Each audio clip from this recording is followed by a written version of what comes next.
Olá, bem-vindo à loja ao vivo.tv e no bate-papo de hoje a gente vai falar sobre um assunto super sério, desperdício de alimentos. Segundo a Organização das Nações Unidas, 1/3 dos alimentos no mundo vão para o lixo. E para falar sobre isso e soluções para esse nosso problema, eu recebo aqui no bate-papo de hoje duas empreendedoras sociais, Fabiana Sanches e Lucila Matos. Tudo bem? Tudo bom. Bom, Fabiana, você é economista, é formada em gastronomia e é associada ao movimento do Slow Food. Conta pra gente o que é esse movimento. O movimento Slow Food é um movimento de disseminação da ideia da ecogastronomia, né? A ecogastronomia tem a ver com tudo que é relativo do homem enquanto come. Então, existe uma atualização dessa ciência no sentido e alinhamento com a natureza. Então, a ecogastronomia é uma série de técnicas de adequação do nosso comer em alinhamento com a natureza. E isso é feito de maneira muito livre e autogestionada através da Fundação Slow Food, que começa na Itália. Tem os núcleos de ação local no mundo todo. No Brasil, eu faço parte dessa rede há 7 anos. Existe o Slow Food São Paulo.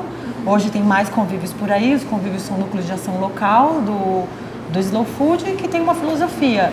E essa filosofia é disseminada através dos seus associados, né? Que entendem e compreendem as tarefas e as missões do movimento e implementam nos territórios. Conta um pouco mais sobre o seu trabalho, sobre esses projetos, o Disco Xepa, a escola como de ecogastronomia. Claro. O que é e conta pra gente como é que funciona. Isso. É uma história que se confunde, né? Então, assim, desses 7 anos, a gente tem, então, uma das tarefas do Slow Food é a disseminação da educação do gosto. Então, são metodologias para falar de gastronomia ecológica e todo o resto. Então, a escola surgiu de uma necessidade de ser um núcleo de ação local do Slow Food e também um empreendimento social solidário. Então, ali a gente é alinhado ao movimento Slow Food e trabalha em rede com vários atores para disseminar a ecogastronomia. Então, uma das tarefas é a educação do gosto, o link de produtores e consumidores e também a tutela da biodiversidade. Tudo isso a gente faz na escola. Quem é que participa da escola? Então, os associados do convívio Como, né? A escola Como de ecogastronomia também é um convívio Como do Slow Food. Então, ali tem a Cássia Casita, que é produtora cultural, a Daniela Lisboa, que é chefe nutricionista, a Leila D, que é chefe dona do Festival de Gastronomia Orgânica, Rodolfo Peste, da Rede Equilibrium, que está desenvolvendo todo um trabalho de compras coletivas. Então, assim, cozinheiros, acadêmicos, amigos, ela do Banco de Alimentos de Santos. Então, nós somos uma equipe que se reúne para fazer esse conteúdo vir à tona. A Disco Xepa, ela é uma ferramenta social da Rede Jovem do Slow Food e começa na Alemanha, com a Rede Jovem de lá, e é disseminada então no mundo inteiro nos núcleos. Então a mensagem chegou para mim o ano passado, a gente fez a primeira Disco Xepa, que foi o ano passado até no restaurante do Alex Atala, fazendo uma xepa. Então a gente fez a coleta do festival do Mês de Tendência, que é também de um parceiro nosso, Jorge Schneider, então hoje presidente do Slow Food Brasil. E a gente fez a xepa lá, coletamos na feira e juntamos os chefes, os cozinheiros e fizemos uma festa. Isso é Disco Xepa. Você pega, reúne os amigos, localiza, mapeia o desperdício, coleta, cozinha junto e faz uma festa.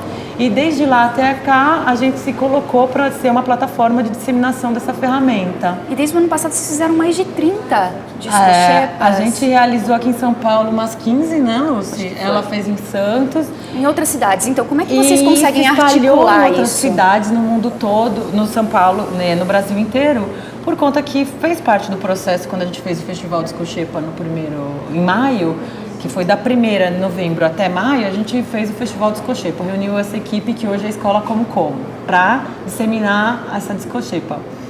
E aí a gente criou uma plataforma, facebook.com/Disco Xepa, onde todo mundo que é interessado no tema de desperdício de alimentos de qualquer área e ponto de contato com esse tema se reúne lá. Então, através dessa plataforma que vocês conseguem articular esses apoiadores de outras cidades. E também através dos convívios e núcleos de ação local no Brasil inteiro. Então, hoje somos mais de 25 núcleos do Slow Food no Brasil e eles abraçaram a ideia e também estão disseminando suas Disco Xepas aí. Você falou do Facebook, qual é o papel das redes sociais, né, nesse projeto? Essencial, né?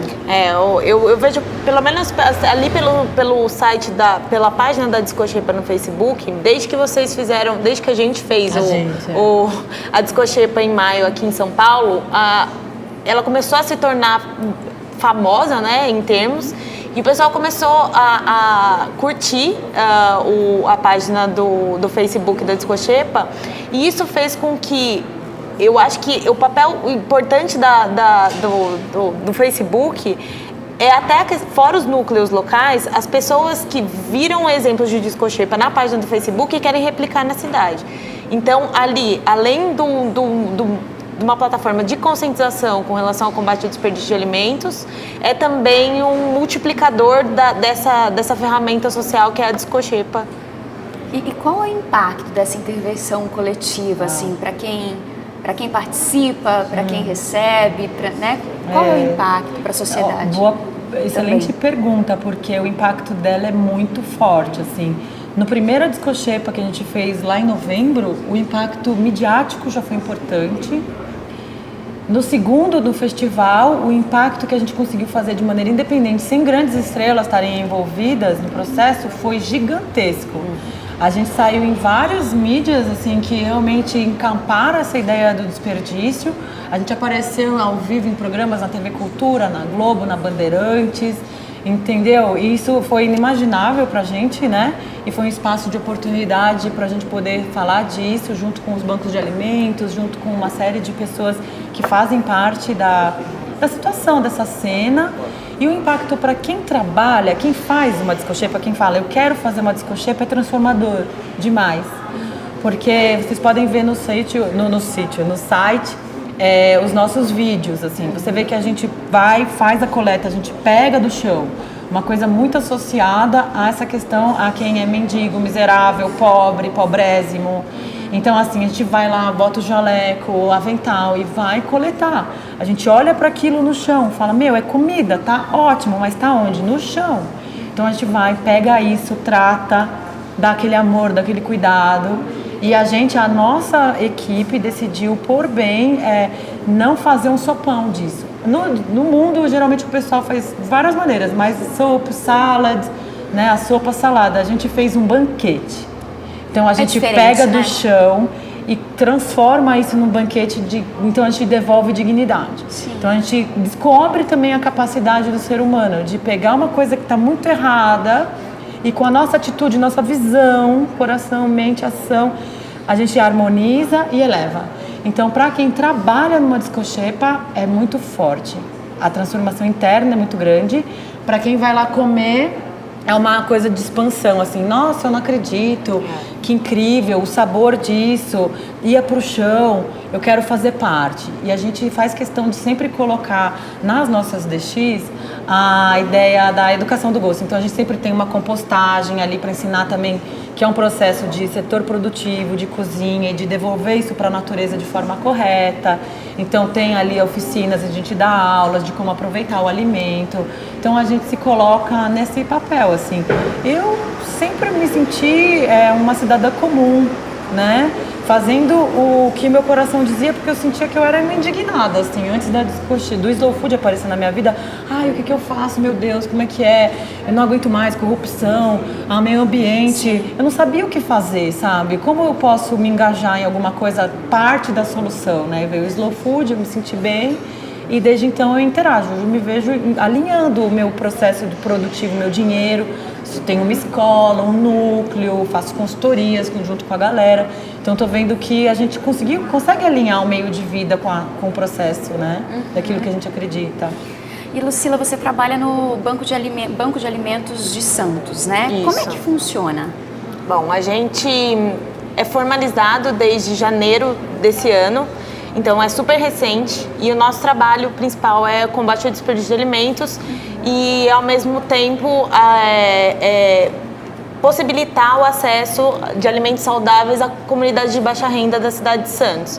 Então a gente faz o trabalho de coleta dos alimentos, o nosso foco em feiras livres, né? Então a gente coleta os alimentos que seriam desperdiçados e tudo isso envolveu um trabalho de conscientização, inclusive dos feirantes, e de explicar o porquê que a gente estava fazendo aquilo, o que é o desperdício, novos hábitos, ao invés de jogar no chão, que tira um pouco da dignidade de quem vai buscar, colocar em caixas, em contêineres, para outras pessoas terem acesso a isso também.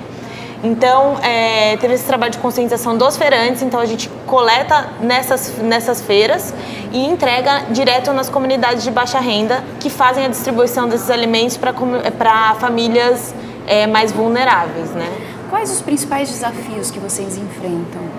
Olha, nós somos uma ONG, né? E acho que a gente é muito recente, ainda tem um ano. Falta a conscientização, eu acho que principalmente de comerciantes, de qual é o papel deles nisso. E dos consumidores também, não é principalmente dos comerciantes também. Porque a gente, um dos maiores pecados que a gente faz é trazer a estética que a gente sempre condena para o alimento. E você selecionar o alimento porque o morango ele tem 2 cabecinhas, o pepino tem um narizinho, e isso vai pro lixo. A estética do alimento não existe. O alimento ele tem o mesmo sabor do outro alimento, que é o padrão de consumo, né? E isso é um desafio, conscientizar as pessoas do papel delas no combate ao desperdício de alimentos e trazer ferramentas para que isso possa ser sanado no dia a dia, né? E, obviamente, também, por ser uma ONG, é difícil a gente ter algum tipo de incentivo fiscal, né? Porque a gente ainda é visto de uma forma errada pela sociedade, pelas pessoas. Então, a gente está querendo trazer a questão da transparência e mostrar o nosso trabalho, o quanto ele é importante para o meio ambiente, pelo desperdício de alimentos, e para a sociedade, por essa questão da segurança alimentar nessas comunidades de baixa renda que não têm acesso. Tá. Fala um pouquinho, Fabiana, pra gente, falando dessa dificuldade, né, que você mesma colocou, de que as pessoas não enxergam vocês ainda, né, como deveriam esse trabalho e essa ONG aqui no Brasil, de fora. Fabiana, você tem algum exemplo de negócios ecoeficientes que a gente possa trazer e importar para cá? Com certeza. E a gente, só para você ter uma ideia, a gente conversa muito sobre isso, porque a gente continua esse trabalho fora do ambiente da Descoxepas, dentro do ambiente das políticas públicas, das soluções. Existe um dado que a gente precisaria em São Paulo para dar conta do assunto aqui, 100 bancos de alimentos. 100 bancos de alimentos podem ser elaborados hoje de formas super inovadoras. Então, são oportunidades de negócio de empreendedorismo social, socioambiental, super legais. Então, se as pessoas estão querendo investir num negócio gastronômico, ecogastronômico e querer fazer parte da solução, pode ter um banco de alimentos e ressignificar isso. Por exemplo, como ela diz que é uma coisa que a gente é visto da maneira errada, é visto de uma maneira assim, só no foco do assistencialismo, né? Isso já é uma maneira errada, enxergar toda essa abundância só pelo foco do assistencialismo. Um banco de alimentos pode ser um banco de alimentos de segurança da cidade.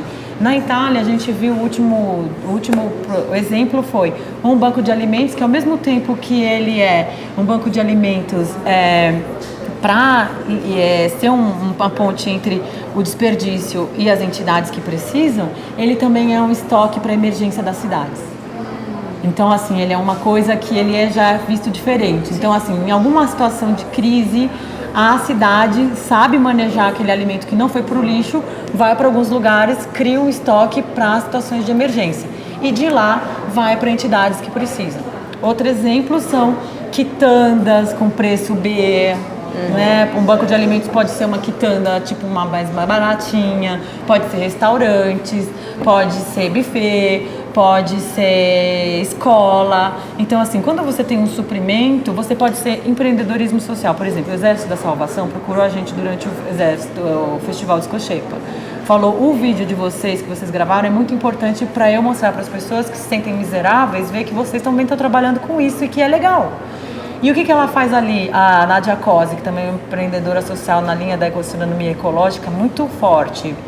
Ela faz o trabalho de empreendedorismo solidário, economia solidária na xepa. Então, a xepa pode virar conserva, geleia, pote, bolo.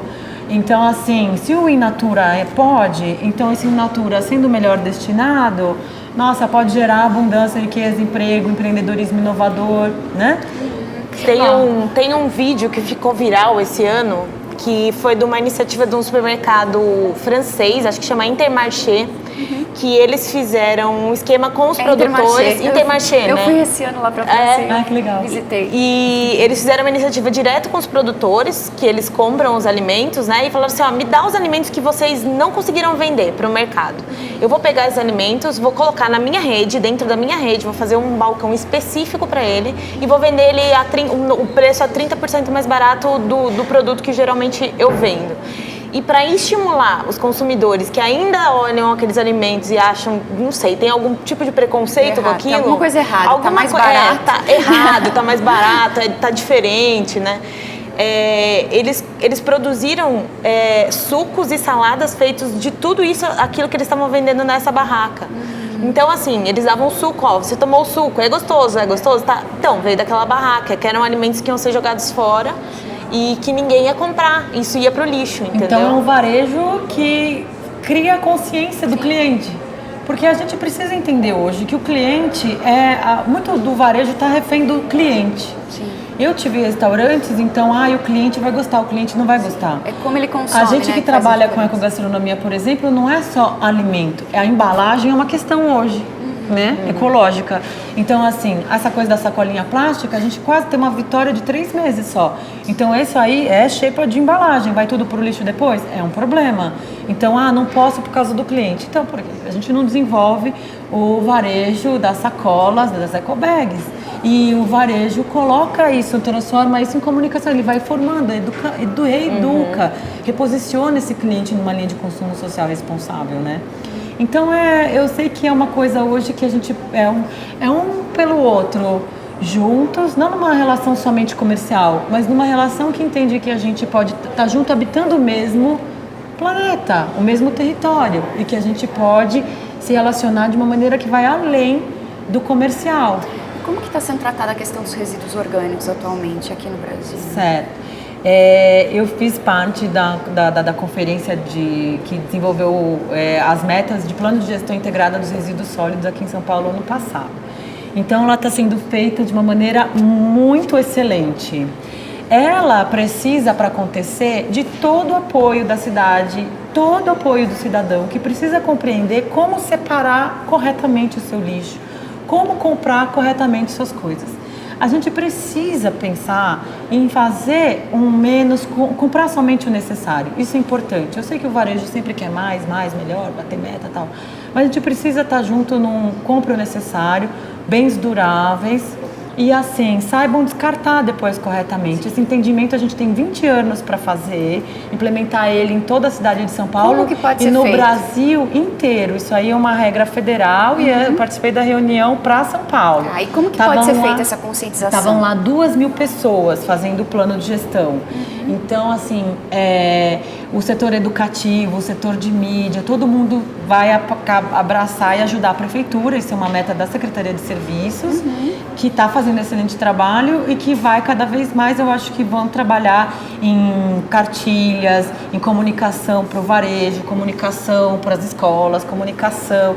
Então, o governo, uma vez que tem uma meta, ele tem os canais que ele costuma trabalhar, né? Então, estava ali presente a Associação de Catadores, os industriais, o setor corporativo, o varejo, junto com as organizações e os cidadãos. Foi um encontro aberto, assim. Então, a gente se vê parte disso. Uma das coisas mais importantes que é visionar esse sonho junto, e é um chamado que a gente faz para as pessoas realmente saber terem suas composteiras em casa, separarem. Hoje é importante o consumidor ter 3 lixinhos. O resíduo orgânico, o resíduo seco e o indiferenciado. O indiferenciado que acaba sobrando é muito pequenininho, que é os plásticos molhados, molinhos, que não dá para colocar. É basicamente isso. A gente implementando isso na nossa rua, no nosso prédio, entendeu? A gente contribui para um sistema que a gente pode ter em 20 anos composto, todo esse orgânico pode ir para um plano que é de compostagem municipal e para as composteiras municipais, que depois vão produzir um volume lindo de composto que vai proporcionar a gente ter agricultura urbana, metropolitana, periurbana, jardins incríveis, telhados verdes, as paredes de São Paulo. A gente pode mudar a paisagem de São Paulo, incorporando, reinserindo verde e biodiversidade no ambiente urbano. Então, para isso, a gente vai precisar de todo mundo junto, né? Sim. E a gente entende que o Composta São Paulo está aí. já é um passo. O Composta São Paulo foi destinado 2.000 composteiras para os cidadãos para já criar uma amplitude de consciência maior do que aquele formiguinha que as ONGs costumam trabalhar. Já foi dado um passo de 2.000 pessoas na lata, que está sendo feito com estudo, estatística para medir o comportamento das pessoas. Incluir as crianças é muito importante. Fundamental. Idosos, e elas dão aula, né? É isso que eu ia perguntar. Elas dão aula. Do projeto. Pelo menos eu me lembro, na Discochepa de Santos, a gente chamou um pessoal que trabalha com compostagem em Santos, que é o pessoal da Florescer. E assim, as crianças, elas iam ali direto, e a questão de ver a minhoca na composteira, entender como que funciona e tal, e elas estavam dando aula, o pessoal explicava e elas davam aula, elas já entendem qual é a importância disso, né? A gente tem mais da metade do lixo é orgânico.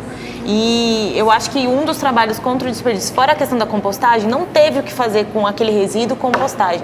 Mas antes disso tem a questão do aproveitamento integral. É isso que a gente ia falar. Aproveito integral dos alimentos, de partes não convencionais. Quanto você estima que é o lixo orgânico? Desse 51% do lixo recolhido em São Paulo, o dia é orgânico. Né? Quanto você acha que é bom ainda para o consumo do in natura, que poderia ir para o estômago das pessoas? Olha, eu não sei, mas eu acredito que mais da metade. Olha lá. Eu acho que mais da metade disso. Desperdício. Demais. E quais os planos de vocês do Banco de Alimentos, do Movimento Slow Food para 2015?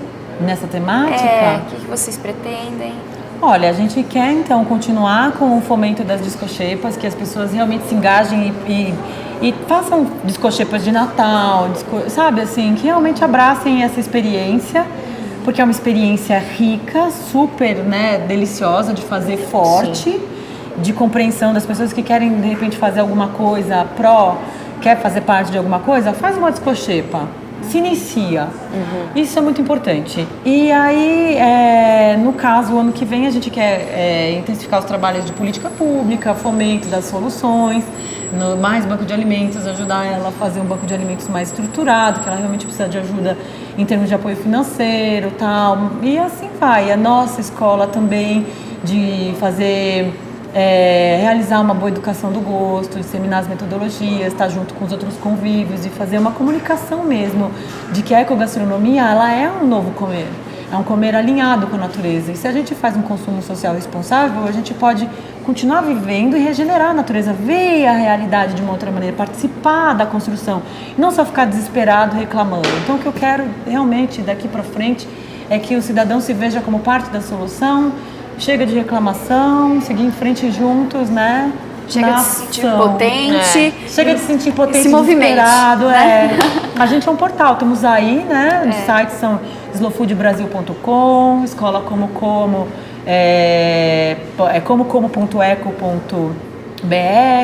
o Banco de Alimentos está aí também. No Banco de Alimentos a gente... nesse ano a gente fez a estruturação e a gente está em uma comunidade e uma feira.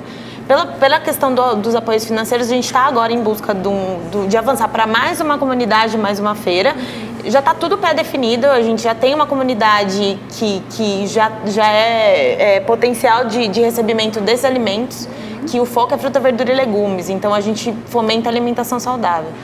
E a gente está também com financiamento coletivo recorrente, que as pessoas que quiserem fazer parte para contribuir com a causa a partir de R$10, tá no site do Recorrente, que é www.recorrente.benfeitoria.com/BA Santos, de Banco de Alimentos de Santos.